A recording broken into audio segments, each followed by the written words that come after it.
पालमपुर हिमाचल प्रदेश के कांगड़ा जिले का एक छोटा सा रेलवे स्टेशन। दिसंबर की इस सर्द रात में 1:30 बजे मेरे लिए पूरी तरह अनजान था। यह स्टेशन और फिर ऊपर से कड़कड़ाने वाली ठंड के साथ काले घने अंधेरे के साथ लिपटा हुआ घनघोर कोहरा। जिस ट्रेन से मैं यहाँ आया था उसको गुजरे 2 घंटे बीत चुके थे।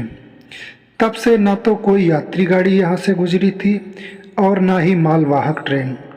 टीन सेट के नीचे बने उस छोटे से प्लेटफार्म के चारों ओर से खुले वेटिंग रूम में कंबल ओढ़कर दुबका हुआ मैं सुबह का इंतज़ार कर रहा था, क्योंकि इस स्टेशन पर उतरने के बाद अपने गंतव्य स्थल पर जाने के लिए इस वक्त कोई वाहन मिलने की उम्मीद नहीं थी। अब तो स्टेशन पर खुली हुई एकमात्र चाय नाश्ते की दुकान पर भी ताला लग चुका था। शायद कोई दूसरी ट्रेन इस स्टेशन से हाल फिलहाल गुजरने वाली नहीं थी। उफ, दादाजी आप तो शांतिपूर्वक यहाँ से चले गए, ये मुझे कहाँ फंसा दिया। एक गहरी सांस लेते हुए मैंने अपने दिवंगत दादाजी के प्रति शिकायत व्यक्त की। दरअसल मैं यानी गौरव सिंह भाटी मूलतः दिल्ली से, उम्र लगभग 30 साल, पेशे से प्रतिष्ठित अब तक न्यूज़ चैनल में एक पार्ट टाइम रिपोर्टर हूँ। पार्ट टाइम मतलब विशेष परिस्थितियों में यदि मुख्य रिपोर्टर किसी घटना को कवर करने के लिए अनुपस्थित होते हैं तो ऐसी इमरजेंसी में चैनल द्वारा मुझे काम चला लिया जाता है। आप मुझे एक स्ट्रगलिंग रिपोर्टर कह सकते हैं। अभी कुछ दिन पूर्व ही चल बसे। वर्षों पहले दादाजी रेलवे स्टेशन में रेलवे मास्टर हुआ करते थे। वर्ष 1970 से 1980 तक उनकी पोस्टिंग हिमाचल प्रदेश के इसी पालमपुर के आसपास किसी देवगढ़ नामक छोटे कस्बे में थी। वैसे तो देवगढ़ जैसी जगह के लिए अलग से ट्रेन रूट होने का कोई औचित्य नहीं था, पर ब्रिटिश काल में यह एक बड़ा व्यापारिक केंद्र हुआ करता था। इस वजह से 1879 में यहाँ ट्रेन रूट का आरंभ हुआ। बाद में अंग्रेज़ों ने सुविधा की दृष्टि से अपने उस व्यापारिक केंद्र के रूप को पालमपुर में विकसित किया और देवगढ़ की उपयोगिता दिन प्रतिदिन घटती गई। परंतु आज़ादी के बाद भी देवगढ़ के ऐतिहासिक महत्व को देखते हुए सरकार ने वहां तक के लिए ट्रेन जारी को हमेशा पूर्ववत रहने का वादा किया, पर बाद में ये किसी अपरिहार्य कारण से सरकार ने देवगढ़ तक की ट्रेन सुविधा समाप्त कर दी थी। दादाजी ने इसके पीछे की वजह एक बड़े हादसे का होना बताया था। फिर दादाजी ने अपना ट्रांसफ़र दिल्ली करवा लिया था। मृत्यु से पहले अंतिम समय में दादाजी ने मुझसे प्रॉमिस करवा लिया था कि मैं हर हाल में देवगढ़ जाऊंगा एवं उस गांव में पुराने रेलवे स्टेशन के परिसर में मौजूद प्राचीन शिव मंदिर में उनके नाम से पूजा अर्चना करूंगा, जिससे कि उनकी अंतिम इच्छा पूरी हो सके और उनकी आत्मा को शांति मिल सके। इस तरह मन में तमाम सवाल लेकर दादाजी के बताए स्थान पर पहुंचने का प्रयास कर रहा था। ठिठुरन भरी इस सर्दी में पैरों को सिकोड़कर कंबल के अंदर खुद को गठरी जैसा बनाते बनाते आखिर आंख लग गई।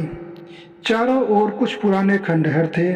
मैं उन खंडहरों के बीच निकल गए एक कच्चे रास्ते में होता हुआ तेज कदमों के साथ आगे बढ़ रहा था। सिर से पैर तक बुरी तरह पसीने से तरबतर होकर कांप रहा था। बार बार मुड़कर पीछे देखते हुए मैं उसी मंदिर की ओर बढ़ रहा था जिसके बारे में अभी थोड़ी देर पहले ही उस जटाधारी साधु ने बताया था। उसने कहा था कि उन खंडरों को पार करते ही एक पुराना कुआं मिलेगा। उस कुएं से बाईं ओर मुड़ जाना, सामने एक प्राचीन मंदिर जर्जर अवस्था में मिलेगा। उसी मंदिर में पहुंचकर तुम्हारे प्राण भी बच सकते हैं और वह काम भी सार्थक हो पाएगा जिसके लिए तुम यहाँ आए हो। मैं बस हर हाल में उस मंदिर तक पहुँचने की कोशिश कर रहा था। चमगादड़ों का यूं ही यहाँ वहाँ उड़ना और सियारों की रोने की आवाज़ इस सुनसान बियाबान माहौल को और खौफनाक बना दिया था। अचानक पीछे से आते घोड़ों के टापों की तेज होती आवाज़ों ने मुझे डरा दिया था। मैंने अपनी गति बढ़ाते हुए दौड़ना आरंभ कर दिया था। घोड़े की हिनहिनाहट मुझे विचलित कर रही थी। कोई था जो मेरे अब बहुत करीब आ चुका था। दौड़ते भागते अब मैं थक कर चूर हो गया था। सांसें धौंकने की तरह तेज चल रही थी, पर मजबूरीवश रुक नहीं सकता था, क्योंकि उस साधु के अनुसार रुकने पर मेरे पीछे आ रहे उस घुड़सवार द्वारा मेरा सर कलम कर दिया जाएगा। अचानक रास्ते में पड़े एक पत्थर से जोरदार ठोकर ने मुझे ज़मीन पर ला पटका। डरा सहमा मैं इससे पहले उठ पाता, एक काले रंग के विशाल घोड़े पर सवार एक नकाबपोश घुड़सवार मेरे सामने खड़ा था। उसने पहले जिस्म पर एक मटमैला रंग के पतले से कम्बल जैसे कपड़े को ढक रखा था और चेहरे पर कोई मफलर जैसी चीज़ थी, जैसे मैं उसका चेहरा नहीं देख पा रहा था। हाथ में एक बड़ी तलवार, जिससे टपकता हुआ रक्त बता रहा था कि अभी इस तलवार ने किसी और के भी अपनी प्यास बुझाई है। मेरे सिर पर मौत खड़ी थी और मैं जमीन पर पड़ा हुआ दहशत से थर-थर कांप रहा था। उस नकाबपोश ने बिना देर किए घोड़े पर बैठे हुए ही थोड़ा नीचे की ओर झुककर अपनी उस रक्त पिपास तलवार से मेरी गर्दन पर वार किया। मेरी गर्दन बस धड़ से अलग होने वाली ही थी। इसी भय से मेरी आंखें बंद हो चुकी थी एवं मुंह से जोर की चीख निकली, पर अभी तक उस तलवार का प्रहार मेरी गर्दन पर नहीं हुआ था। आखिर क्यों, यह जानने के लिए जैसे ही मैंने आंखें खोली तो माजरा समझ में आया। दरअसल आज फिर मैंने वही डरावना सपना देखा था जिसे पिछले कुछ वर्षों से अनगिनत बार देख चुका था। वही घोड़ा, वही नकाबपोश, वही साधु और वही खूनी तलवार। और हमेशा की तरह आज भी इस सपने में मेरी हालत पतली कर दी थी।